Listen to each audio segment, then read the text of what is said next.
शुक्लांबरधरं विष्णुं शशिवर्णं चतुर्भुजं प्रसन्नवदनं ध्याये सर्वविघ्नोपशान्तये सदाशिवसमारम्भां शङ्कराचार्यमध्यमामस्मदाचार्यपर्यन्तां वन्दे गुरुपरम्पराम् नारायणं नमस्कृत्य नरं चैव नरोत्तमं देवीं सरस्वतीं व्यासं ततो जयमुदीरयेत्। ఈరోజు మంది భగవద్గీతలో 47వ క్లాసు. ఇది 46వ క్లాసులో అలాగే చూపిస్తున్నాడు. ఇక్కడ 46 గీతా పాఠం 46 అని ఉంది. 47 ఈరోజు. 47 డేట్ కూడా ఈరోజు 5/3 కదా, 5/3 47వ క్లాసు. ముందటి క్లాసులో మనము ఈ 2 శ్లోకాలు అంటే ఈ శ్లోకం అయిపోయి వచ్చింది. వేదా వినాశనం నిత్యం ఏన మజమ వ్యయం కథం స పురుష పార్థ కం ఘాతయతి హంతికం అని చెప్పుకున్నాం. దీన్ని మరి 4 రోజులు చెప్పుకున్నాము.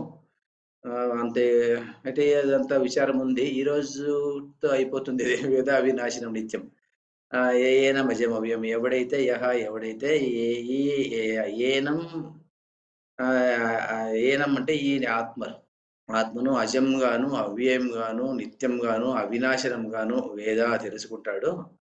అలాంటి వ్యక్తి కథం స పురుష పార్థ కథం ఘాతయతి కథం హంతి, కం ఘాతయతి కం హంతి, ఎలా చంపుతాడు, చంపిస్తాడు. ఈ హననం అన్న ధాతువుకు సర్వక్రియ ప్రతినిధి. ఇక్కడ సర్వక్రియ ప్రతినిధి కాబట్టి అన్ని క్రియలకు ఇది అప్లై అవుతుంది అని చెప్పుకున్నాం. మనం చెప్పుకొని దీన్ని చాలా విస్తారంగా 4 క్లాసుల్లో చెప్పుకున్నాం.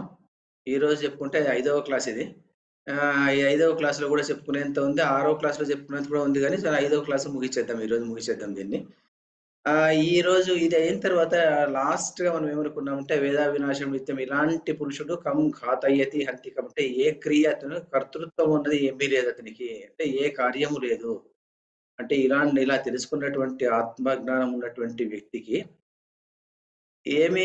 ఏ క్రియ కూడా అతనికి లేదు. అంటే ఏ క్రియ లేదంటే ఏమిటి? ఏ క్రియ లేదంటే నిత్య కర్మ లేదు, నైమిత్తిక కర్మ లేదు, ఏమీ లేదనమాట.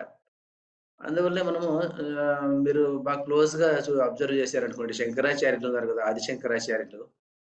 అతని ఫోటో ఒకసారి చూశారంటే అతనికి జంధ్యం అంటే మనం యజ్ఞోపవీతం ఉంటుంది కదా, యజ్ఞోపవీతం కూడా అతనికి ఉండదన్నమాట. ఎందుకు ఉండదు అతనికి అంటే అతనికి ఏ కర్మ లేదన్నమాట. అతనికి ఏ కర్మ చేయాల్సిన అవసరం లేదన్నమాట. ఎందుకంటే అతను ఆత్మస్వరూపంలో ఉన్నటువంటి వ్యక్తి కాబట్టి అతనికి ఏ కర్మతోనో సంబంధం లేదన్నమాట. అతను కర్మ రాహిత్యం ఉన్నటువంటి వ్యక్తి అనమాట అతను. అందువల్ల అతనికి ఏముండదనమాట. అది మనము చూడొచ్చు. ఇప్పుడు కూడా చూడొచ్చు కావాల్సింటే. మిగతా శంకరాచార్యులు ఇప్పుడు ఉన్నటువంటి శృంగేరి శంకరాచార్యులు గాని, లేకుంటే ఇక్కడ ఉన్నటువంటి కంచిపీఠంలో ఉన్నటువంటి స్వామి గాని, వీళ్ళు ఆఫ్‌కోర్స్ మనకు అలాంటి ఫోటో మనకు కనబడడం కష్టము. ఎందుకంటే ఏదో ఒకటి కప్పుకొని ఉంటారు. మరి శంకరాచార్యులను చూస్తే మాత్రం ఆయన విగ్రహం అలా కనిపిస్తుందనమాట. ఉండదనమాట. యజ్ఞోపవీతం ఉండదనమాట. అది వేదా వినాశనం నిత్యం అంటే ఏ కర్మనో అతనికి కర్మ లేదనమాట. మన కర్మ అంటే ఏమిటి? మనం ఏదో నిత్య కర్మలు అంటే పొద్దున్నే లేసి సంధ్యావందనం చేయడం అంటే ఇంకోటి మరొకటి అవన్నీను. నైమిత్తిక కర్మ అంటే శ్రాద్ధలు చేయడము అలాంటివన్నీ నైమిత్తిక కర్మలు అని చెప్పుకున్నాము. తర్వాత కామ్య కర్మలు, యజ్ఞములు, యాగములు, తర్వాత హోమములు, వ్రతములు ఇలాంటివన్నీ అలాంటివి ఏమీ లేదనమాట. అలాంటి ఎందుకు లేదు అంటే అతనికి ఆ స్వరూపం ఆత్మస్వరూపంలో ఉండిపోతారు కాబట్టి ఇలాంటి వాటితో పని లేదు అని చెప్పేసి అనమాట. సో వేద వినాశనం నిత్యం ఏన మజమ వ్యయం అలాంటి వాడికి ఇది లేదనమాట. మరి ఇలా అంతా చెప్పిన తర్వాత అంతవంత ఇమే దేహాః, ఈ దేహములన్నీను అంతవంతమైనటువంటివి, నిత్యస్యోక్త శరీరిణః అనాశినః అప్రమేయస్య ఇవన్నీ చెప్పి తర్వాత తస్మాత్ యుధ్యస్వ భారత, నీవు యుద్ధం చేయి అర్జున అని చెప్తున్నాడు. మరి ఎందుకు అని అనుకున్నాం. ఎవరైనా దీన్ని ఆలోచన చేశారండి? యుద్ధం చేయమని ఎందుకు చెప్తున్నాడు ఇక్కడ? ఎవరన్నా ఆలోచన చేశారు? నేను జస్ట్ ఆలోచన చేయమన్నాను. ఆలోచన చేసింటే చెప్పండి, లేకపోతే నేను చెప్తాను. సార్ ఒక్క నిమిషము, నేను అనుకున్నది చెప్తాను. చెప్పండి సార్. అక్కడ యుద్ధం చెయ్యమంటే అది యుద్ధం చెయ్యమని కాదు, యుద్ధానికి సిద్ధమై వచ్చినావు కాబట్టి క్షత్రియుడిగా నీ ధర్మం నిర్వర్తించు. అవును, అది చెప్పాడు కదా. అది అది అక్కడ అర్థమేమో అదే. అయితే అది కూడా పనిలేదు కదా అతనికి ఏంటి అనడం. అంటే అది కూడా అతన్ని చేయనవసరం లేదు కదా. ఆ ధర్మం కూడా ఏ ధర్మము అతనికి లేదు కదా అని చెప్పేసి ఇక్కడ. అంటే ఎందుకంటే మేడం ఇది ఎలా చెప్తారంటే దీన్ని, అర్జునుడు ఏ అవస్థలో ఉన్నాడు అనేది ఒక ముఖ్యం అన్నమాట. అర్జునుడు ఏ అవస్థలో ఉన్నాడు అంటే అర్జునుడు ఆత్మజ్ఞాని స్టేజ్కి రాలేదన్నమాట అతను. ఇది వేదా వినాశనం నిత్యం అనేది అంతవంత వేదా వినాశనం నిత్యం యయేన మజమవ్యయం కథం స పురుషః పార్థ కం ఘాతయతి హంతికం అని చెప్పినప్పుడు, ఆ వ్యక్తి ఈ స్థాయికి చేరుకున్నటువంటి వ్యక్తికి మాత్రమే ఇదనమాట. మనం వ్యక్తిని ప్రతి వ్యక్తికిను 2 రకాలుగా ఉంటుందనమాట. 2 రకాలైనటువంటి అంశాలుంటాయన్నమాట. ఒక అంశం ఏమిటంటే, ఒకటి కర్మలు చేయడము, కర్మలు చేసి కర్మల నుంచి చిత్తశుద్ధి సాధించడము. చిత్తశుద్ధి సాధించి నిదానంగా మోక్షానికి అర్హత సంపాదించుకోవడము. తర్వాత జ్ఞానము రూపంలో అతనికి మోక్షం వస్తుంది అని మనం ఆ క్రమం చెప్పుకున్నాము. మోక్షం ఎలా వస్తుంది అంటే, మోక్షము అది కేవలం కర్మతో రాదనమాట. కేవలం కర్మకాండతో రాదనమాట. అంటే ఎన్నెన్నో యజ్ఞాలు చేయండి, ఎన్నెన్నో యాగాలు చేయండి, ఏమైనా చేయండి. అతనికి మోక్షం అన్నది సిద్ధించదనమాట. ఎందుకు సిద్ధించదు అంటే, ఈ ఆత్మజ్ఞానం అన్నటువంటిది లేనప్పుడు అతనికి మోక్షం సిద్ధించదు అని చెప్తారనమాట. ఎందుకు సిద్ధించదు అంటే, అతను కర్మ చేసి ఆ కర్మ గూడా ఎలా జేయాలి? కర్మను నిష్కామ కర్మతో జేయాలి. నిష్కామ కర్మ అంటే కర్తృత్వం గాని, భోక్తృత్వం గాని లేకుండా, నేను ఈరోజు యజ్ఞం చేశానంటే నేను చేశాను అన్నటువంటి భావన గూడా లేకోకుండా, అలాంటి వ్యక్తిత్వంతో చేసినప్పుడు అతనికి ఫలములో ఉన్నటువంటి భోగం ఫల భోగములో ఉన్నటువంటి అతనికి సంప్రాప్త్యం కావన్నమాట. అలాంటి సందర్భంలో అతను ఏమైపోతాడంటే, అతనికి ఏమైపోతుంది? ఈ కామ్య కర్మలు చేసి ఏమైపోతుందంటే, ఆ ఫలము అపేక్షించకుండా చేసినప్పుడు చిత్తశుద్ధి అన్నది కలుగుతుంది. చిత్తశుద్ధి కలిగినప్పుడు అతనికి ఏమైపోతుందంటే, ఆ మంచితనంతో అతను చేస్తుంటాడు అంతే గాని అతని కోసం చేయడు. ఫలము మీద అపేక్ష ఉండదు. అలాంటి భావంతో చేసినప్పుడు ఏమైపోతుందంటే, అతనికి మనసులో చిత్తశుద్ధి వస్తుందనమాట. చిత్తశుద్ధి వచ్చినప్పుడు ఆ చిత్తశుద్ధిలో అతను అలా ఉన్నటువంటి పరిస్థితిలో అతని బుద్ధి అన్నది దదామి తం బుద్ధియోగం అని చెప్పేసి శ్రీకృష్ణుడు ఇంకొక సందర్భంలో ముందు శ్లోకాల్లో చెప్తాడు. అలాంటి వాడికి నేను బుద్ధి అన్నది నేనిస్తాను. బుద్ధి నేనిచ్చినప్పుడు ఆ బుద్ధి మూలకంగా అతను ఏమైపోతాడంటే, అంటే బుద్ధి అంటే జ్ఞానం ఇస్తాను. ఆ జ్ఞానం ఏమి జ్ఞానం అంటే ఆత్మ జ్ఞానం ఇస్తాను. ఆ జ్ఞానంతో అతను మోక్షత్వాన్ని చెందుతాడు అని చెప్పేసి శ్రీకృష్ణుడు ఆ పరంపర లైన్ ఆఫ్ యాక్టివిటీ చెప్పుకుంటూ వస్తాడనమాట అతను. కాబట్టి కర్మయోగంతో కేవలం కర్మలే చేసేటువంటి వాడికి ఎన్ని కర్మలు చేసినప్పటికి కూడాను మోక్షము దొరకదు గానీ స్వర్గము దొరుకుతుంది. మరి స్వర్గానికి, మోక్షానికి భేదం ఏమిటి? అనేది మీకు ఐడియా ఉండొచ్చనుకున్నాను.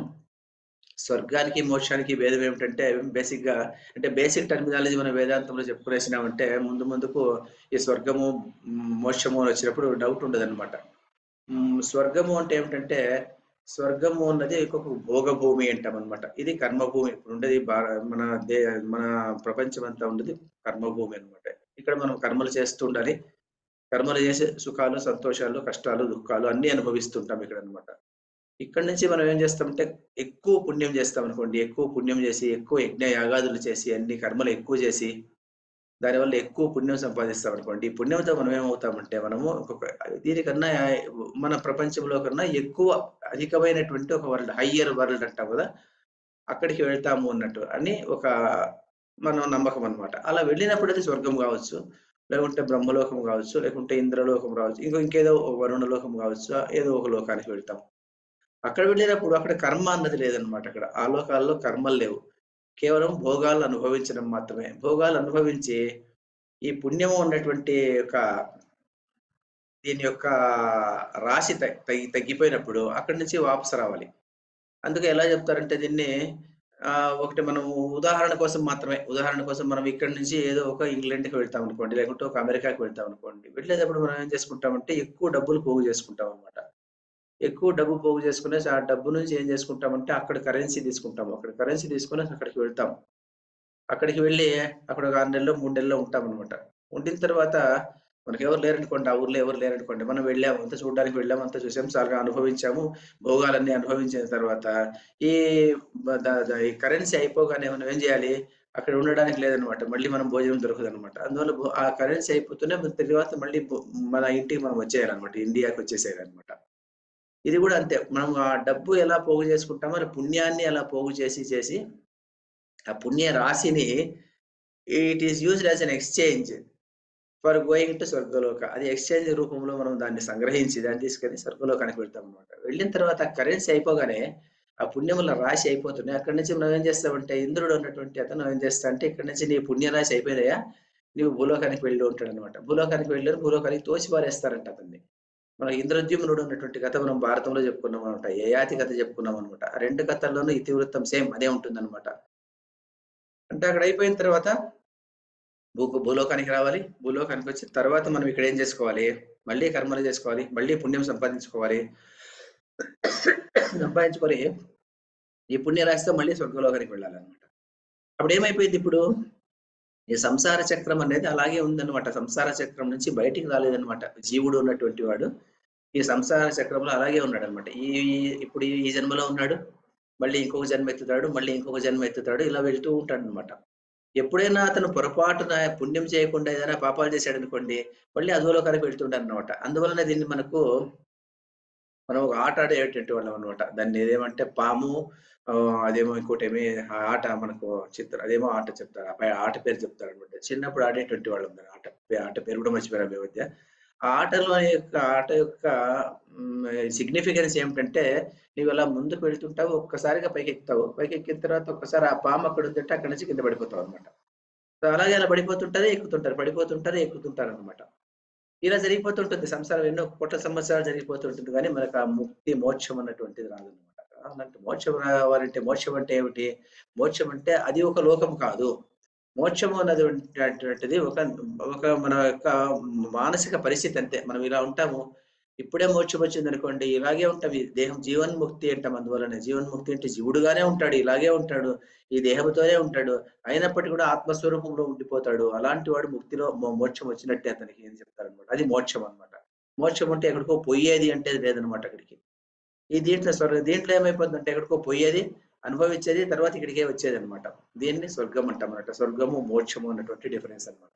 ఇప్పుడు ఏమంటారంటే ఇక్కడ అర్జునుడు అన్నటువంటి వాడు ఏ స్టేజ్‌లో ఉన్నాడంటే, ఈ రెండవ స్టేజ్‌లోనే ఉన్నటువంటి వాడు అర్జునుడు. అది కృష్ణునికి తెలుసు. ఎందుకు అర్జునుడు అలా ఉన్నాడు అంటే ఒక చిన్న కథ వస్తుందన్నమాట మహాభారతంలో. భారత యుద్ధం అంతా అయిపోతుందన్నమాట. భారత యుద్ధం అంతా అయిపోయిన తర్వాత ఏమవుతుందంటే, సాధారణంగా ఒక ప్రోటోకాల్ అంటాం కదా! ప్రోటోకాల్ ప్రకారము రథికుడు, రథికుడు అంటే రథంలో కూర్చొని సారథి రథికుడు అన్నమాట. రథికుడు అంటే రథంలో కూర్చున్నటువంటి వాడు. సారథి అంటే రథాన్ని నడిపేటువంటి వాడు. ఈ రథాన్ని నడిపేటువంటి వాడు ఏం చేయాలంటే, రథాన్ని నడిపేటువంటి వాడు మొదట దిగాలన్నమాట. దిగి ఆ రథికుడిని "నువ్వు దిగుపా" అని చెప్పాలన్నమాట. అది ప్రోటోకాల్ అన్నమాట. అంటే ఇప్పుడు కూడా అంతే కదా! కారు డ్రైవర్ దిగేసి ఇలా తలుపు తీస్తే మనం కారులో నుంచి దిగుతామన్నమాట. యజమాని మినిస్టర్ గాని, ఇంకొకరు గాని, మరొకరు గాని అతనుగా డోర్ తీసుకొని దిగడు కదా అతను. అతను అందులోనే కూర్చొని ఉంటే ఇతను డ్రైవర్ దిగాడేమో పరిగెత్తుకొని వచ్చేసి తలుపు తీస్తే ఇతను దిగుతాడన్నమాట. అలాగే శ్రీకృష్ణుడు మొదట దిగాలి. ఎందుకంటే అతను సారథి. ఇతను రథికుడు ఇలా కూర్చోండాలన్నమాట. ఇది రోజు ఇలా జరుగుతుంటుంది. 18 రోజుల యుద్ధం అలా జరుగుతుందన్నమాట. 18 రోజులు యుద్ధం జరిగిపోయేపాటికి అప్పటికి అర్జునుడికి ఈ కర్తృత్వ భావన అనేది ఇంత గీత విన్నప్పటికి కూడాను అతనికి ఏమైపోయిందంటే మళ్ళీ జారిపోయింటాడు అతను. జారిపోయేసి నా వల్లనే ఈ పాండవులంతా గెలిచారు. మేము గెలిచాము. మిగిలిన వాళ్ళంతా ఓడిపోయారు అన్నటువంటి భావన చాలా బలంగా ఉంటుంది అతనికి. ఉన్నటువంటి వ్యక్తి ఆ 18వ రోజు ఏమైపోతుందంటే శ్రీకృష్ణుడు రథం నడుపుకొని ఇంటికి తీసుకొని వస్తాడు. యుద్ధం అంతా అయిపోయి ఉంటుంది. యుద్ధం అయిపోయిన తర్వాత "అర్జున నీవు దిగేసేయి. తర్వాత నేను దిగుతాను" అంటాడు శ్రీకృష్ణుడు. అంటే అప్పుడు అర్జునుడు అంటాడు, "నీవు మొదట దిగాలి. ఎందుకంటే సారథి నీవు. నేను రథికుడు. నీవు దిగిన తర్వాత నేను దిగుతాను" అంటాడన్నమాట అర్జునుడు. లేదు లేదు ఈరోజు ఒకరోజు నేను చెప్పినట్టు విను. నువ్వు దిగు నేను దిగుతాను అంటాడు. ఎలాగైనా బావ మరి కాదనడానికి లేదు. ఎంత ఇతను రథికుడు అయినప్పటికి కూడాను, అతను సారథి అయినప్పటికి కూడాను మరి బావ వేరే అతను ఏదో అన్ని గొప్ప మంచి మంచి విషయాలు చాలా చెప్పాడు. సరే అని చెప్పేసి అర్జునుడు దిగేస్తాడన్నమాట. అర్జునుడు దిగంగానే శ్రీకృష్ణుడు రథం నుంచి దిగి అలా పక్కకు వెళ్ళిపోతాడు. పక్కకు దిగి వెళ్ళిపోగానే ఒక్కసారిగా ఆ రథము, తర్వాత ఆ గుర్రాలు అన్నీ అగ్గి అంటుకునేస్తుంది దానికి. అగ్గి అంటుకొస్తే భగ్నమై ఇదైపోయేసి అది బూడిద బూడిద అయిపోతుందనమాట. అర్జునుడికి ఆశ్చర్యం అయిపోతుంది. ఇదేమిటిది? నేను నా రథము పోయేటువంటి రథం కాదా? అగ్నిదేవుడిచ్చినటువంటి రథము, అగ్నిదేవుడిచ్చినటువంటి చిత్రరథుడు అన్నటువంటి గంధర్వుడిచ్చినటువంటి గుర్రాలు, ఈ వీటితో మరి పోవడానికి సాధ్యం లేదు కదా! ఎందుకు ఇది ఇలా కాలిపోయింది అని ఆశ్చర్యపోతాడతను. అప్పుడు కృష్ణుడు చెప్తాడు, "అలా కాదు అర్జున, ఇన్ని రోజుల భీష్ముడు, ద్రోణుడు, కర్ణుడు ఇలాంటి యోధులందరూను గొప్ప గొప్ప బాణాలన్నీ వేస్తుంటే, ఈ దిగిపోయే ముందు కృష్ణుడు ఇంకో పని కూడా చేస్తాడు. హనుమంతుడు కూడా పక్కన పంపించేస్తాడు. హనుమంతుడు కూడా పక్కకు పొమ్మని చెప్పేసి హనుమంతుడు వెళ్ళిపోయిన తర్వాత శ్రీకృష్ణుడు దిగుతాడన్నమాట. ఈ రథం కాలిపోతుంది. అప్పుడు శ్రీకృష్ణుడు చెప్తాడు, "మరి ఏం లేదు వీళ్ళంతా వేసేటువంటి బాణాలంతాను ఇన్ని రోజులు అటు హనుమంతుడు, ఇటు నేను వాటినన్నిటిని మింగేస్తున్నామన్నమాట. మింగేసి మేము ఇలాగ నిన్ను కాపాడుకుంటూ వచ్చాము. ఈరోజు ఒక్కసారిగా అవన్నీ వదిలిపెట్టేసాం. అవన్నీ వదిలిపెట్టేసి ఆయన వదిలిపెట్టేసాడు. ఆయన దేహంలో ఉండేటివి, నేను నా దేహంలో ఉండేటువంటి ఆ బాణాలు వాళ్ళు వేసినటువంటి ఆ అస్త్రాలన్నీ వదిలేసాను. వదిలేసి నేను దిగేసాను. ఆ అస్త్రాల ప్రభావంతో ఇదంతా కాలిపోయింది. మేమిద్దరం లేకుండా ఉంటే గాని ఆ అస్త్రాల ప్రభావంతో నీవు ఇలా బూడిదైపోయిండేటువంటి వాడు అన్నటువంటి విషయం అతనికి చెప్తాడన్నమాట అప్పుడు. అంటే ఏమిటంటే ఇక్కడ కర్తృత్వ భావన అన్నటువంటి భావన ఎంత బలంగా ఉంటుంది మనుషులకు అంటే, అది మనం ఎంత గీత విన్నప్పటికి కూడాను మళ్ళీ బయటికి పోయిన తర్వాత మనకు అదే భావన వస్తూ ఉంటుందంట దానికి. ఆ భావన వచ్చేదాని నుంచి ఏమంటారంటే దీన్ని, అందువల్ల అర్జునుడు అదే ఇప్పుడు ఎంత చెప్పినప్పటికి కూడా వేదా వినాశనం నిత్యం యయేన మజమ వ్యయం కథం స పురుషః పార్థ కం ఘాతయతి హంతికం ఇదంతా చెప్పినప్పటికి కూడాను, మరి అర్జునుడు అదంతా థియరిటికల్‌గా వింటున్నాడే గాని, ఆ ప్రాక్టికల్ అప్లికేషన్ అనేది అతనిలో లేదన్నమాట. అది శ్రీకృష్ణుడు గ్రహించాడన్నమాట. గ్రహించి ఆయనేం చేశాడంటే, అంతవంత ఇమే దేహః నిత్యశోక్త శరీరిణః ఇదంతా చెప్పి, తస్మాత్ యుధ్యస్వ భారత కనీసం నీ ధర్మాన్నంతా నీవు చెయ్యి. నీవు క్షత్రియుడు కాబట్టి నీవు క్షత్రియ ధర్మం నీవు పాలించు అని అక్కడ చెప్తున్నాడు. అంతేగాని అర్జునుడు ఇంకా ఆ స్థాయికి రాలేదన్నమాట. ఆ స్థాయికి వచ్చినటువంటి వాళ్ళకి అది, ఆ స్థాయికి రానటువంటి వాళ్ళకి ఇదన్నమాట. ఏమి స్వధర్మం అన్నటువంటిది చేసుకోవాలని గీత యొక్క సారాంశం అన్నమాట. ఇదన్నమాట. ఇది అయిపోయిన తర్వాత మరి ఈ శ్లోకంలో ఇంకా ఏమి వస్తుందంటే వేదా వినాశనం నిత్యం యయేన మజమవి ఏముంది కదా! దీనికి పూర్వపక్షం ఒకటుందన్నమాట. పూర్వపక్షం ఏమిటంటే అయ్యా మీరేమో బాగానే ఉంది చెప్తున్నారు. ఇలాంటి వ్యక్తి, అలాంటి వ్యక్తి ఎవరైనా ఒకరైనా ఉన్నారా? మీరు చూపించగలరా? అని పూర్వపక్షం. అంటే శంకరాచార్యుడు ఈ ప్రశ్నలు అతనంతకనే వేసుకుంటూ ఉంటాడనమాట. ఎందుకు వేసుకుంటూ ఉంటాడంటే ఇలాంటి ప్రశ్నలు ముందు ముందు వచ్చేటువంటి అవకాశం ఉంది. తర్వాత అతని సమయంలో గూడాను అతని సామాజిక సమకాలీన పరిస్థితిలో గూడా చాలా మంది ఇలాంటి ప్రశ్నలు బౌద్ధులున్నారు, జైనులున్నారు, శూన్యవాదులున్నారు. అలాంటి వాళ్ళంతా ఆ సందర్భంలో ఉన్నటువంటి వాళ్ళనమాట. వాళ్ళంతా ఇలాంటి ప్రశ్నలేసి ఈ సనాతన ధర్మాన్ని చీలికలుగా చేసేటటువంటి సందర్భం అన్నమాట. అలాంటి సందర్భంలో అతను ఈ సనాతన ధర్మాన్ని ఉద్ధరించేటువంటి ప్రయత్నం శంకరాచార్యులది. అందువల్ల ఆయన ఏం చేస్తాడంటే అతను ఈ ప్రశ్న చాలా మంది అడిగేటువంటి వాళ్ళు. అందువల్ల ఆయన ఆ ప్రశ్న అప్పుడు వేసుకుంటాడన్నమాట. ఇలాంటి వాళ్ళు ఒకరైనా ఉన్నారా? మరి వేదా వినాశనం నిత్యం ఏన మజం అవ్యయం అనేటువంటి అంటే నీది నిత్యము, శాశ్వతము, తర్వాత వినాశం లేనటువంటిది, అజము, అవ్యయము అంటే అవిక్రయమైనటువంటిది అన్నటువంటి వాడు ఎవడైనా ఒకడుని చూపిస్తావా నీవు? అలాంటి వాడు ఉంటే కదా మరి చేయాల్సింది పని. మరి ఆ వాక్యం ఎందుకుంది అని భగవద్గీతలో ఎందుకుంది అంటే అతను ఏం చెప్తా అంటే చూడు, అలాగ అది అర్థం చేసుకోవాల్సింది. అలాంటి వ్యక్తి కావడానికి ప్రతి ఒక్కడు ప్రయత్నం చేయాలన్నమాట. ఎందుకు కాదు? అవసరం లేదన్నమాట. దానికి అతను శంకరాచార్యుడు సూటిగా ప్రశ్న వేస్తాడన్నమాట. ఏం వేస్తాడంటే రాజసూయ యాగం చేయాలి అని చెప్పేసేసి, సోమయాగం చేయాలి అని చెప్పేసేసి మరి కర్మకాండలో ఉంది. వేదంలో ఉందన్నమాట.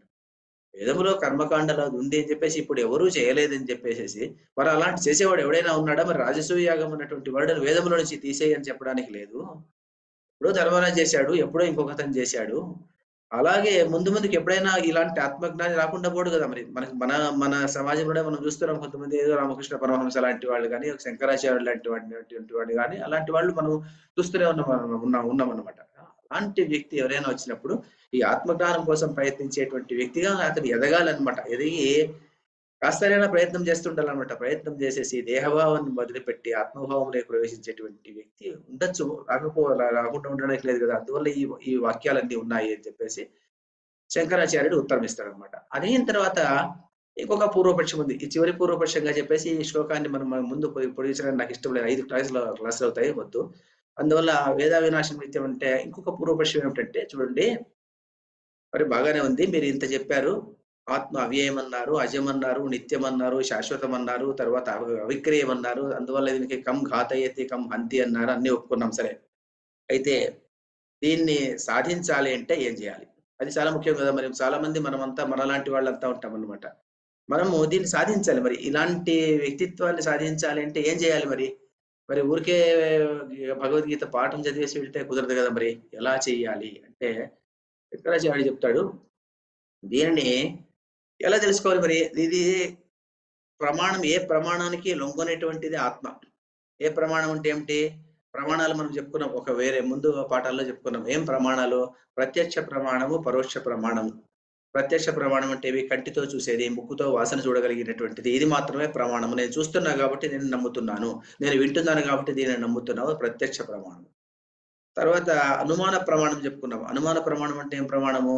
ఎక్కడో మేము వెళ్తున్నప్పుడు దూరంలో పొగ కనిపించింది అంటే అక్కడ నిప్పు ఉంటుంది అని మనం అనుకుంటాం అనమాట. అది అనుమాన ప్రమాణం. అనుమానం అంటే అనుమానంతో అంటే అలాంటిది ఉంది కాబట్టి ఈ పొగ సాధారణ వచ్చేటటువంటి అవకాశం లేదు. నిప్పు ఉంటేనే పొగ వస్తుంది కాబట్టి అది ఉంది అని నేను కనుక్కున్నాను. కాబట్టి అనుమాన ప్రమాణం. అలాంటి 6 ప్రమాణాలు చెప్పుకున్నాం అనమాట. ఇది ఏ 6 ప్రమాణాలకు ఇది లొంగనిది కదా మరి ఆత్మ. ఆత్మ అవయవము లేనటువంటిది. అవయవాలు లేదు దీనికి. నిర్గుణమైనటువంటిది, గుణము లేనటువంటిది. అది నిశ్చలమైనటువంటిది. నిశ్చలమైనటువంటిది తర్వాత చైతన్య స్వరూపము. అలాంటి దాన్ని నేను ఎలా తెలుసుకోవడం నేను నమ్మను నేను. అది ఆత్మ ఉన్నట్టే నమ్మను. మొదటిది. రెండోదొచ్చేసి ఆత్మను అకర్త అంటే నేను నమ్మడానికి నాకు శక్యం కావడం లేదు. ఎలా చెప్పు? దీన్ని తెలుసుకోవాలంటే ఏం చేయాలి? అంటే ఆయనంటాడు శంకరాచార్యులంటారు, దీన్ని తెలుసుకోవాలంటే ఆత్మను మనసుతోనే తెలుసుకోవాలి. మనసుకి దొరకదు. అయినప్పటికి కూడా మనసుతోనే నీవు తెలుసుకోవాలి. ఎలా మనసుతో తెలుసుకోవాలంటే మనసుని కాస్త స్ట్రెచ్ చేయాలి అంటాడనమాట శంకరాచార్యులు. అంటే మనసుని అలా ఎక్కువగా పెంచాలనమాట. ఎలా పెంచడం అంటే అది ఒక ఉదాహరణ చెప్తాను చూడండి. ఎలా అంటే నేను ఒక 6 అడుగులు ఎత్తున్నాననుకోండి. 6 అడుగులు ఎత్తున్నటువంటి వ్యక్తి నేను ఒక చెట్టు దగ్గరికి వెళ్తే ఒక పండు ఉంటుంది. అది 7 అడుగుల ఎత్తులో ఉంటుందనుకోండి. 7 అడుగుల్లో ఉన్నటువంటి పండుని నేను తీసుకోవాలంటే, నేను ఇలా ఉంటే నేను దాన్ని అందుకోలేననమాట. ఊరికే ఉండేలా అంటే నేను అందుకోలేను. దాన్ని నేను అందుకోవాలంటే నేనేం జేయాలి? కాస్త కాళ్ళు పెంచి కాళ్ళ మీద నిలబడి, ఆ మిడిగల మీద నిలబడి, ఆ చేతిని పైకి జాచి దాన్ని పట్టుకుంటే దొరుకుతుందనమాట. అలా పట్టుకోవాలంటే ఏముండాలి? శరీరంలో ఆరోగ్యం ఉండాలి. శరీరంలో ఆరోగ్యం లేకపోతే నేను అలా శరీరాన్ని స్ట్రెచ్ చేసేటువంటి శక్తి నాకుండదనమాట. అప్పుడు కాలు పైకి ఎగరదనమాట. అప్పుడు నేను 6 అడుగులు ఎత్తున్నప్పటికి కూడా నాకు 6 అడుగుల ఎత్తులో ఉన్నటువంటి పండు మాత్రమే దొరుకుతుంది గానీ, 7 అడుగుల ఎత్తులో ఉన్నటువంటి పండు దొరకదు. నాకు ఆరోగ్యంగా ఉండాలి శరీరం. అలాగే ఈ మనసును నీవు స్ట్రెచ్ చేయాలి అంటే, మనసుతో ఆత్మను పట్టుకోవాలి అంటే, మనసుని స్ట్రెచ్ చేయాలంటే మనసు ఆరోగ్యంగా ఉండాలి. మనసు ఆరోగ్యంగా ఉండాలంటే ఏం జేయాలి? అక్కడ ప్రశ్న మళ్ళీను. మనసు ఆరోగ్యంగా ఉండాలి ఏం జేయాలంటే మనసుని శుద్ధి చేయాలి ఫస్ట్. మనసుని శుద్ధి ఎలా చేస్తాము? మనసుని శుద్ధి చేసేదానికి మార్గాలేమిటి? అంటే దానికి సాధనా చతుష్టయము అని శంకరాచార్యులు చెప్తారనమాట. సాధనా చతుష్టయము అందులో కూడా ప్రముఖంగా శమదమాది షట్క సంపత్తి. అది కట్టబడి కొట్టేటువంటి విషయం అనమాట. మనకి ఎందుకంటే టర్మినాలజీ అని చెప్పుకుంటాం గదా! ఆ టర్మినాలజీకి చాలా ఇంపార్టెంట్ అనమాట. అది నేను చూపిస్తాను మీకు. అది ఎలా ఉంది అని సాధనా చతుష్టయం.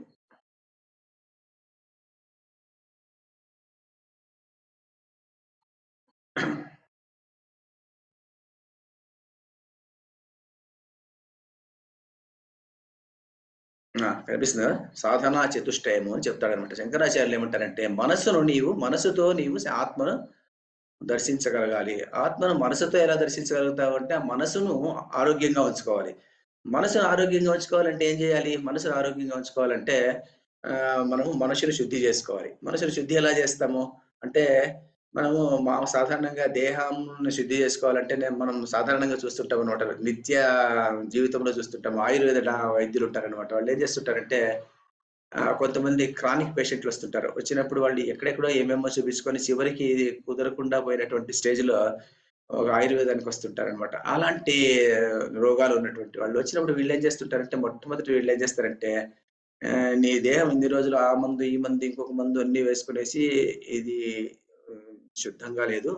దీన్ని ముందు శుద్ధం చేస్తామని వాళ్ళకేం చేస్తారంటే వాళ్ళకు ఒక పంచకర్మ గాని, లేకుంటే ఒక హ్మ్, విరేచనం గాని ఇచ్చేసి విరేచనం ఇచ్చేసి ఒక పంచకర్మ చేసేసి ఓ 20 రోజులు, 40 రోజులు అలా చేస్తారనమాట. చేసినప్పుడు ఏమైపోతుందంటే దేహంలో ఉన్నటువంటి టాక్సిన్స్ అంటాం కదా! టాక్సిన్స్ అన్నీ వెళ్ళిపోవాలనమాట. వెళ్ళిపోయిన తర్వాత వాళ్ళు ట్రీట్మెంట్ స్టార్ట్ చేస్తారనమాట. ఇది నేను మామూలుగా చూస్తుంటాను మామూలుగానే దీన్ని.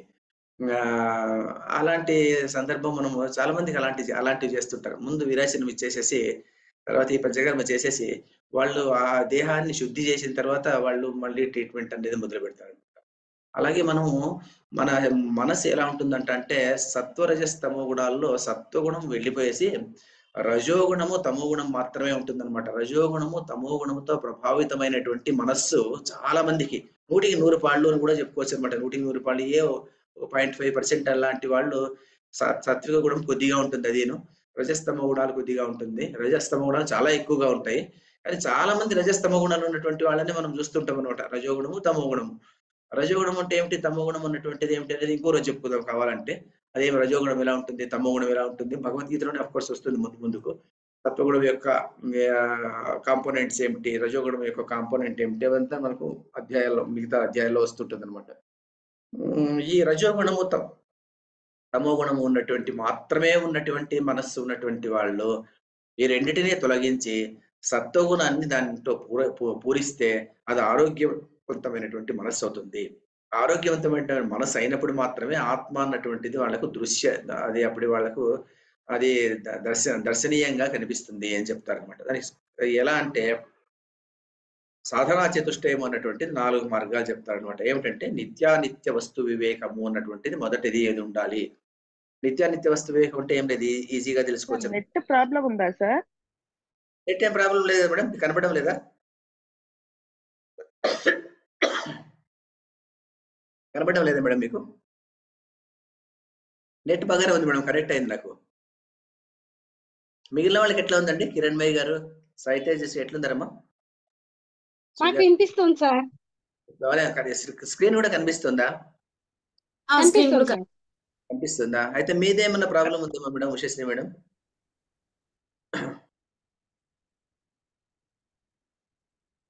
ఉషశ్రీ మేడం వెళ్ళిపోయారా? దీంట్లో డిస్కనెక్ట్ అయినట్టుగా ఉంది. అయితే నెట్ ప్రాబ్లం ఉందా సార్? ఏం లేదు, నెట్ ప్రాబ్లం ఎవరికి లేదు, నాకు మాత్రమే ఉన్నట్టుగా ఉంది. నేను ఇది మీకు ఇది ఇస్తాను. ఇది ఇప్పుడు నేను రాసేటువంటి దీన్ని మీకు ఇస్తాను నేను తర్వాత. ఇప్పుడు వినిపిస్తుందా? నిత్యానిత్య వస్తు వివేకం 4 చెప్తారనమాట. ఒకటి వచ్చేసి 4 సాధనా చతుష్టయం ఏమిటంటే మనసును ఆ స్టేజ్కి తీసుకెళ్లి ఆత్మను చూడగలిగేటువంటి శక్తి ఎప్పుడు వస్తుందంటే నిత్యానిత్య వస్తు వివేకం అన్నటువంటిది మొట్టమొదటిగా ఉండాలన్నమాట. నిత్యానిత్య వస్తు వివేకం అంటే ఏమి లేదు, ఏది నిత్యము ఏది అనిత్యము అన్నటువంటి జ్ఞానము మనకు ఉండాలి. అంటే ఏది నిత్యము? ఆత్మ మాత్రం నిత్యము, పరబ్రహ్మము అంటే ఆత్మ మాత్రం నిత్యము, మిగిలినవన్నీ భిన్నమైనటువంటివన్నీ అనిత్యము అన్నటువంటిది చాలా ఖచ్చితంగా తెలిసి ఉండాలి. అందుకోసం ఏమంటారంటే వివేక is understanding that Brahman alone is permanent and everything apart from it is ephemeral. అవన్నీ కాదు అని తెలుసుకోవడం నిత్య వస్తు వివేకము అంటాం అనమాట. ఇది సాధనా చతుష్టయములు ఏమిటి అంటే మనము కంటపటం కొట్టినట్టు చెప్పాలన్నమాట. ఇది ఎప్పుడైనా కూడా, ఎందుకంటే ఇది చాలా బేసిక్ ఇదనమాట కాన్సెప్ట్. మనం ఏదైనా ఒకటి చెప్తే వంట చేసేదానికి ఇంగువ వేయాలా అంటే ఇంగువ అంటే ఏమిటి అని అడగకూడదు కదా. మరి ఇంగువ ఏమిటి అనేది మనకు మనసులో తెలిసిపోయిండాలి అనమాట. ఒక పసుపు వేయాలంటే పసుపు అంటే ఏమిటి అని అడిగేటట్టు ఉండకూడదు అనమాట. అలా నిత్యానిత్య వస్తు వివేకం అనేటువంటిది అంత గాఢంగా తెలిసిపోయిండాలన్నమాట. తర్వాత ఇహాముత్రార్థ ఫలభోగ విరాగ అంటాం అనమాట. అంటే ఏమిటంటే ఇహము అంటే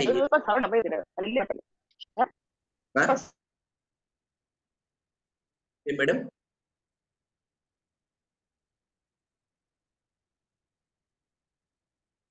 ఏమో వినపడలేదు.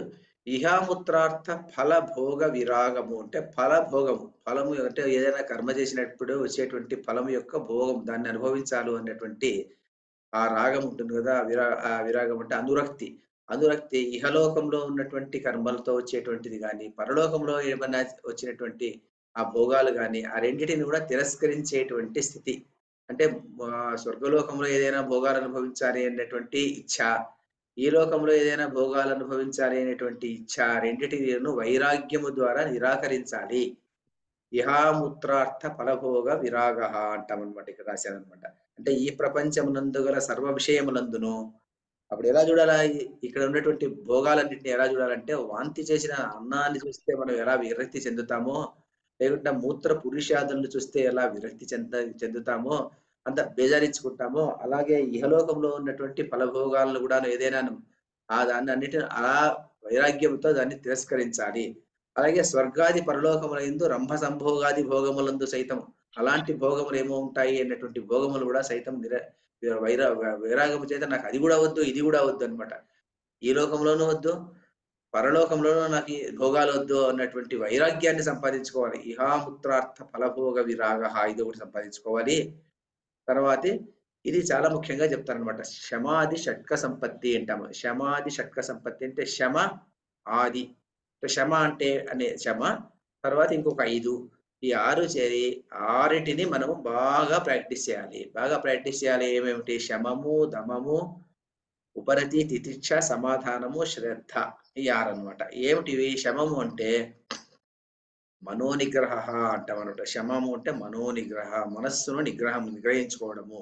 అంటే మనస్సు అన్నటువంటిది చంచలంగా ఉంటుందన్నమాట. చంచలంగా ఉన్నటువంటి మనస్సు అన్ని ప్రదేశాలకు వెళుతూ ఉంటుందన్నమాట. అలాంటి పోకుండా దాన్ని పకడ్బందీగా పట్టి బంధించాలన్నమాట. అది శమ. శమం అనగా మనోనిగ్రహము. Mastery of the mind is శమ అంటామన్నమాట. Mastery of the mind is శమ. శమ. అలా పోకుండా నియంత్రించాలన్నమాట. నియంత్రించి కేవలం ఎలా ఉండాలంటే శ్రవణము, మరణము, నిధిధ్యాసనం అంటే వినడము, దాన్ని విన్నదాన్ని మననం చేసుకోవడము, మననం చేసుకునే దాని మీదనే మనం ధ్యానం ఉంచడము, అలాంటి వ్యక్తిత్వాన్ని అలవరించుకునేసి ఈ మనస్సును ప్రతి పదార్థం మీదకి వెళ్లకుండా నియంత్రించాలి. అది శమం, మనోనిగ్రహం. అంతరింద్రియ నిగ్రహం అని కూడా అంటాం దీన్ని. తర్వాత దమము అంటే బాహ్యేంద్రియ నిగ్రహం. బాహ్యేంద్రియములు అంటే ఏమిటి? బాహ్యేంద్రియములు కన్ను, ముక్కు, చెవి, నాలుక ఇవన్నీ బాహ్యేంద్రియములు అనమాట. ఇలాంటి బాహ్యేంద్రియ స్పర్శ, చర్మం ఉంది కదా, ఇవన్నీ బాహ్యేంద్రియములు అనమాట. ఈ బాహ్యేంద్రియ నిగ్రహము, బాహ్యేంద్రియ నిగ్రహం అంటే ఏమి? కన్ను ఏదైనా చూడాలి అనిపించి మళ్ళీ మళ్ళీ తదేకంగా చూడాలి అనుకుంటూ ఉంటుందన్నమాట. అలాంటిదాన్ని పట్టి మళ్ళీ వెనక్కి రాగాలన్నమాట. మనం మొబైల్ ఫోన్ తీసుకున్నప్పుడు ఇలా చూస్తుంటాము. ఏదో పాపప్ వస్తుందన్నమాట. అలా చూడాలనిపిస్తుంటది. కన్ను అలాగే మళ్ళీ చూడాలి అనిపిస్తుంటుందన్నమాట. అప్పుడు మనం ఏం చేయాలి దాన్ని? బలవంతంగా దాన్ని పక్కన పెట్టేసేయాలన్నమాట. కంటికి దాన్ని కనబడనివ్వకూడదన్నమాట. కంటికి కనబడేయకుండా దూరంగా పెట్టేయాలన్నమాట. కంటికి దాన్ని దాన్ని దా స్ప దాన్ని దాన్ని యొక్క దర్శనం చేయకుండా ఉంచాలన్నమాట. అలాగే నోటికి చాలా ఇంపైనటువంటి వస్తువు దాన్ని మళ్ళీ తినాలనిపిస్తుందన్నమాట. దాన్ని అదే పనిగా అవాయిడ్ చేయాలన్నమాట. దాన్ని తినకూడదన్నమాట. అలాంటిది. చెవికి ఏదైనా మంచి అంటే వినాలి అనిపిస్తుంది. దాన్ని వినకూడదనమాట. వినకుండా మళ్ళీ దాన్ని దూరంగా ఉంచేదానికి ప్రయత్నం చేయాలనమాట. అంటే ప్రయత్నపూర్వకంగా దాన్ని నియంత్రించాలి. సో, బాహ్యేంద్రియ నిగ్రహం అనేది అలా చేయాలనమాట. అది దాన్ని అందుకోసం ఏం చెప్తారంటే దమా is the wilful control of the senses. Wilful control of the senses అంటే పని గట్టుకొని మరీ దాన్ని దూరంగా ఉంచాలనమాట దమం. శమము, దమము. ఉపరతి అంటే చిత్త విశ్రాంతి అంటే విత్‌డ్రాయల్ ఆఫ్ ద మైండ్ అంటామన్నమాట. ఉపరతి అంటే withdrawal of the mind. Withdrawal of the mind from the sense objects. Sense objects ఏదైనా బయట ఒక వస్తువు, ప్రపంచంలో ఏదైనా కనిపించేటువంటి వస్తువు అది కావాలి, ఇది కావాలి అన్నటువంటి ఆశ అవన్నీను పర్పస్‌ఫుల్‌గా ప్రయత్నపూర్వకంగా ఇది నాకొద్దు, ఇది నాకు అవసరం లేదు అని చెప్పేసి దానికి దూరంగా ఉండాలన్నమాట. ఎవరింటికన్నా మనం వెళ్తామనుకోండి, ఏదైనా మనకు ఒక వస్తువు ఇస్తారనుకోండి, బహుకరణ చేస్తారనుకోండి, పర్పస్‌ఫుల్‌గా దాన్నేం జేయాలి? నేను తీసుకోను అని జెప్పేసి చెప్పాలనమాట. నాకవసరం లేదనమాట. నాకవసరం లేదు. నేను దీన్ని తీసుకోవడం లేదు నేను. అని జెప్పేసి దాన్ని అలా వదిలిపెట్టేసి రావాలనమాట. అంటే ఉపరతి అంటాం మనం. ఉపరతి అంటే withdrawal of the senses from the sense objects. ఆ సెన్స్ ఆబ్జెక్ట్స్ నుంచి విత్‌డ్రాయల్ అయిపోయేసి నాకిది అవసరం లేదు అని జెప్పేసి తీసుకునేటువంటి పరిస్థితనమాట. దాన్ని అందుకోసం ఏం జెప్తారంటే మనస్సును స్త్రీగాను, ప్రత్యేగాత్మను పురుషుడుగాను భావించి, ఆ మనసును సర్వదా ప్రత్యేగాత్మ యందు మాత్రమే ఉంచి వివశతనుండుట. వివశత అంటే వైరాగ్యముగా దూరంగా ఉండటం అన్నమాట. మనము కేవలము ఎక్కడ ఉండాలో ఆత్మలోనే ఉంచి దాన్ని బయటికి తీసుకురాకుండా ఉండడం. విత్‌డ్రాయల్ ఆఫ్ ద సెన్సెస్ దాన్ని ఉపరతి అంటామన్నమాట. ఇది ఎలా ఉండాలి? ఉపరతి కూడా it is the natural and effortless withdrawal of the mind. Natural and effortless withdrawal of the mind. అది కూడా ఎఫర్ట్‌లెస్‌గా ఉండాలన్నమాట మైండ్. మళ్ళీ ఏదో బరువుగా కూడా చేయకూడదన్నమాట.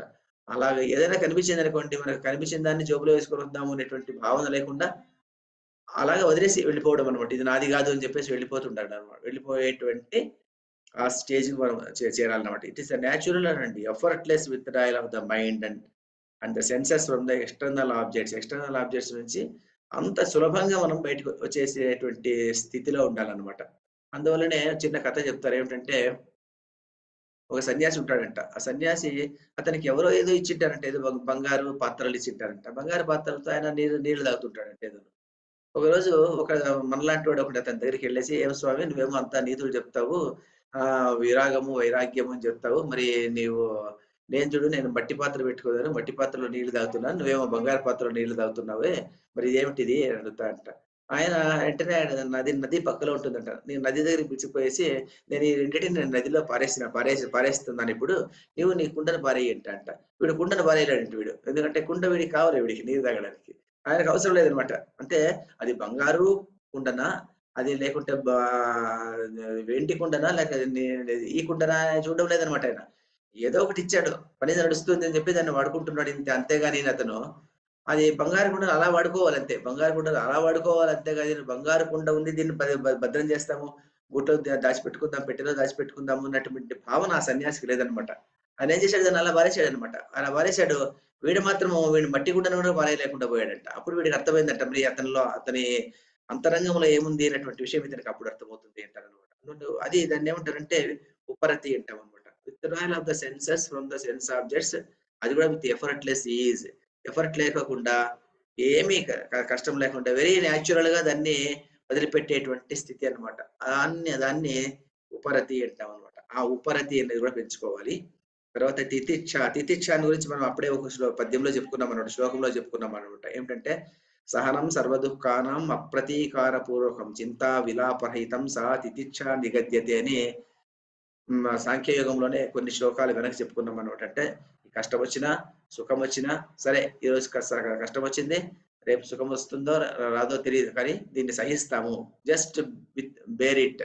అంతేగాని దీనికి ఒక కంప్లైంట్ అనేది చేయకుండా, కష్టం వచ్చిందా సుఖం వచ్చిందా చూడుకోకుండా దాన్ని అలా జరిగిపోతుంటుంది అనమాట. దాన్ని సహించుకుంటూ వెళ్ళిపోవడం అనమాట. దాన్ని శీతోష్ణాది సహనం ఉండడము అన్నమాట. దాన్ని సహనం సర్వదుఃఖానం. ఎలాంటి దుఃఖం వచ్చినప్పుడు కూడా సహనంగా ఉండడము, తితిక్ష ఉండడము అంటే దాన్ని అలాగే మనం ఫర్బేరెన్స్ అంటాం కదా, అలాగే దాన్ని అనుభవించడం అనమాట. అనుభవించి ఏమి కంప్లైంట్ చేయకుండా అలా ఉండిపోవడాన్ని తితిక్ష అంటాం అనమాట. ఇది అలవాటు చేసుకోవాలన్నమాట. ఇది అలవాటు చేసుకునేసి సమాధానం అంటే చిత్త ఏకాగ్రత. చిత్త ఏకాగ్రత అంటే మన చిత్తాన్ని ఎప్పుడు కూడాను ఒక ఆత్మస్వరూపం నందు మాత్రమే ఉంచి దేహాదులతో వచ్చేటువంటి ప్రతి విషయంతోనూ దూరంగా ఉంచడాన్ని చిత్త ఏకాగ్రత సమాధానం ఉంటాం అనమాట. అది చిత్త ఏకాగ్రత. చివరిగా శ్రద్ధ. శ్రద్ధ అనేది వచ్చేసి శ్రద్ధ మీదనే చాలా పెద్దగా చెప్తారు. అది ఏమంటారంటే గురు వేదాంత వాక్యేషు విశ్వాస అంటాం అనమాట. గురువు తర్వాత వేదాంతం. వేదాంతం అంటే వేదాంత పుస్తకాలు, శృతులు ఉన్నాయి కదా. శృతి అంటే వేద ప్రమాణం. వేదాన్ని తర్వాత గురువు చెప్పినటువంటి వాక్యాన్ని నమ్మడము, విశ్వాసం ఉంచడము. కేవలం గురువునే నమ్మద్దు అని చెప్తుంది అనమాట భగవద్గీత కానీ ఇంకొక చోటు కూడా. గురువు గొప్ప స్థానంలో ఉంటుంది. గురువు వేదాన్ని చెప్పినప్పుడు మాత్రమే గురువుని నమ్మాలి, అంతేగాని గురువు వేదాంతాన్ని చెప్పకుండా ఇంకేదో పర్వర్టెడ్ గా చెప్పినప్పుడు గురువును కూడా నమ్మేటువంటి అవసరం లేదనమాట. అందువల్ల రామానుజాచార్యులు గురువును సైతం తిరస్కరించి ఇంకొక గురువు దగ్గరికి వెళ్తారనమాట. రామానుజాచార్యుని జీవిత చరిత్రలో మనకు కనిపిస్తుంది అనమాట. కాబట్టి గురువు ఉన్నటువంటి వాడు కూడా వేదాన్ని చెప్పేటువంటి గురువే, అటువంటి ఆ వాక్య ప్రమాణాలు చెప్పేటువంటి గురువునే నమ్మాలి, కానీ వేరే వాళ్ళని నమ్మకూడదు. అయిన తర్వాత ముముక్షత్వం, మోక్షం కావాలనేటువంటి ఇచ్చ. ఇలాంటివన్నీ మన మనసులో నింపుకున్నప్పుడు ఆ మనసుతో మనం ఆత్మను చేరుకునేటువంటి పరిస్థితి మనకు కనిపిస్తుంది. కాబట్టి ఎలా సాధించాలి అంటే సమాధి షట్క సంతు. ఇది నేను మీకు పంపిస్తాను, నిదానంగా చదువుకోండి దీన్ని, ఎందుకంటే 1 నిమిషం మాత్రమే ఉంది ఇంకా. కాబట్టి 1 నిమిషం ఉంది కాబట్టి దీన్ని మీకు పంపిస్తాను. నేను ఎలా ఉంటుందో అలాగే పంపిస్తాను. నేను నిదానంగా దీన్ని చదువుకోండి. చదువుకుంటే మీకు కాస్త బాగా అర్థమవుతుంది. అర్థం కాకపోతే నెక్స్ట్ క్లాస్లో చెప్పుకుందాం. నెక్స్ట్ క్లాస్ 5 వారాలు ఒకే శ్లోకం చెప్పుకున్నాం కాబట్టి నెక్స్ట్ వారము నెక్స్ట్ పాఠంలో కొత్త శ్లోకం చెప్పుకుంటాం. కాయేన